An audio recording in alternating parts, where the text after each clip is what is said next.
नाम से भी नकली है और भावनाओं से भी नकली है। जिसके दिल में ही राम नहीं है वो आंखों में लाने की कोशिश भी कैसे करेगा। इसने जो अपना इंडिया अलायंस बनाया है उसके घटक दलों के चलते, प्रेशर के चलते और तुष्टीकरण की राजनीति के लिए उन्होंने ये विरोध जताया है। कांग्रेस पार्टी ने स्पष्ट कर दिया कि उनका नेतृत्व वहां नहीं जाएगा, तो कोई हैरानी की बात नहीं है। ये तो कांग्रेस की मूल सोच से ही मिलती बात है। इस समय पूरी दुनिया अयोध्या की तरफ देख रही है, जहां 22 जनवरी 2024 को रामलला के मंदिर में भव्य प्राण प्रतिष्ठा कार्यक्रम का आयोजन होना है। इस कार्यक्रम में हजारों गणमान्य लोग को बुलाया जा रहा है, लेकिन कांग्रेस पार्टी ने अब इस कार्यक्रम में शामिल होने से ही मना कर दिया है।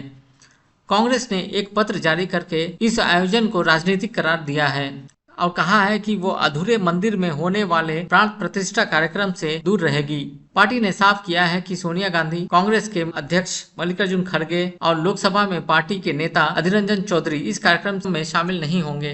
कांग्रेस के महासचिव जयराम रमेश द्वारा पत्र जारी कर पार्टी के फैसले की जानकारी दी गई है। पत्र में लिखा है, पिछले महीने कांग्रेस अध्यक्ष मल्लिकार्जुन खड़गे, कांग्रेस संसदीय दल की अध्यक्ष सोनिया गांधी एवं लोकसभा में कांग्रेस संसदीय दल के नेता अधीर रंजन चौधरी को अयोध्या में राम मंदिर के उद्घाटन का निमंत्रण मिला।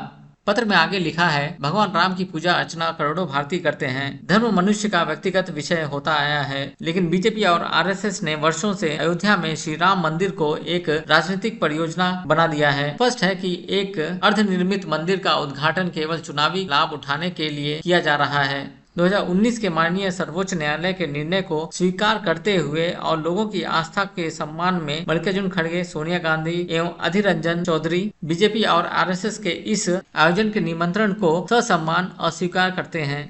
कांग्रेस पार्टी ने साफ तौर पर भगवान राम के भव्य मंदिर के प्राण प्रतिष्ठा समारोह को राजनीतिक कदम करार दे दिया है। खास बात यह है कि इसी कांग्रेस पार्टी की जब केंद्र में सरकार थी, तब सुप्रीम कोर्ट में शपथ लेकर सरकार ने भगवान राम के अस्तित्व को ही नकार दिया था। अब जबकि सुप्रीम कोर्ट के आदेश के बाद दुनिया भर में हिंदुओं की इच्छा पूरी हुई, तो एक बार फिर से कांग्रेस पार्टी ने अपने कदम से साबित कर दिया है कि वह सनातन परंपरा और हिंदुओं से कितनी नफरत करती है। बता दें कि समाजवादी पार्टी के अध्यक्ष अखिलेश यादव ने भी रामलला के प्राण प्रतिष्ठा समारोह में शामिल होने से इनकार कर दिया है। एक समाचार लेख में छपे लेख के अनुसार अखिलेश यादव को विश्व हिंदू परिषद के नेता आलोक कुमार निमंत्रण देने गए थे, लेकिन अखिलेश यादव ने ये कहते हुए आमंत्रण पत्र को लेने से मना कर दिया कि वो आलोक कुमार को नहीं जानते, वो किसी ऐरे गैर से निमंत्रण नहीं लेते। उन्होंने कहा कि जब भगवान राम बुलाएंगे तो वो खुद जाएंगे। इससे पहले अखिलेश ने कहा था कि वो कार्यक्रम में शामिल होने का बुलावा मिलने पर जाएंगे, हालांकि अब उन्होंने मना कर दिया है। आगामी 22 जनवरी को रामलला के प्राण प्रतिष्ठा के लिए तैयारियां जोरों शोरों से हो रही है।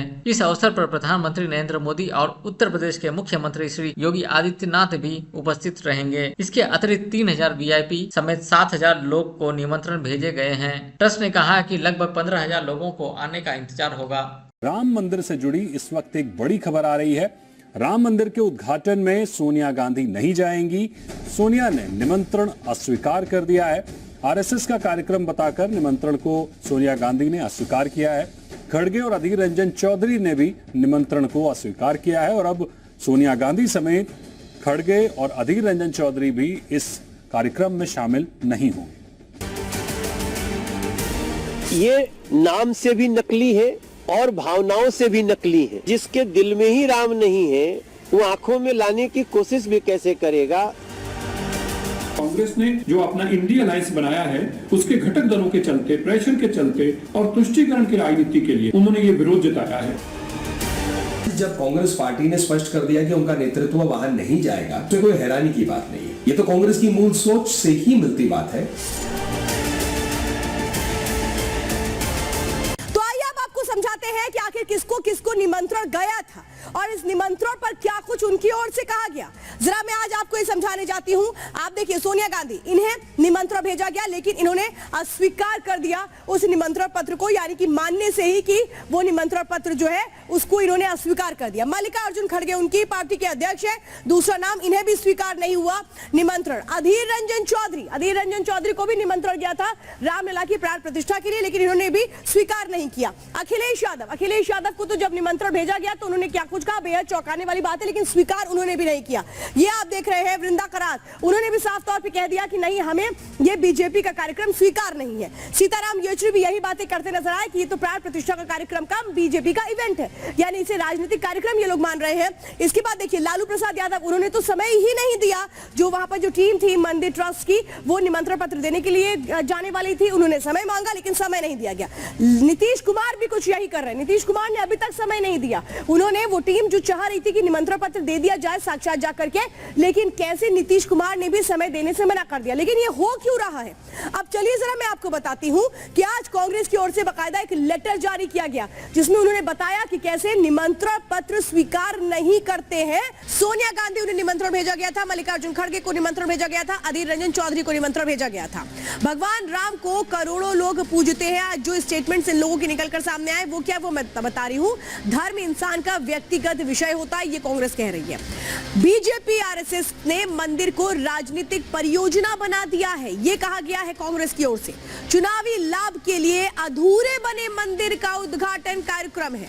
बीजेपी आरएसएस के इवेंट के निमंत्रण को अस्वीकार करते हैं। इसे बीजेपी और आरएसएस का इवेंट बता रही है कांग्रेस और कह रही है इसलिए हम नहीं जाएंगे, इसलिए हम अस्वीकार करते हैं। तो देखिए कांग्रेस ने जिस तरीके से निमंत्रण पत्र को स्वीकार नहीं किया, अखिलेश यादव ने स्वीकार नहीं किया, तमाम इंडी गठबंधन के नेता निमंत्रण पत्र से कैसे परहेज कर रहे हैं, लेकिन इसके बाद क्या लोगों के सामने ये वोट मांग पाएंगे आस्था के नाम पर? लेकिन साधु संतों में गुस्सा किस तरह से है इनके इस फैसले के बाद, सुनिए जरा। ये तो ठाकुर जी की कृपा है, जिसको वो बुलाएंगे।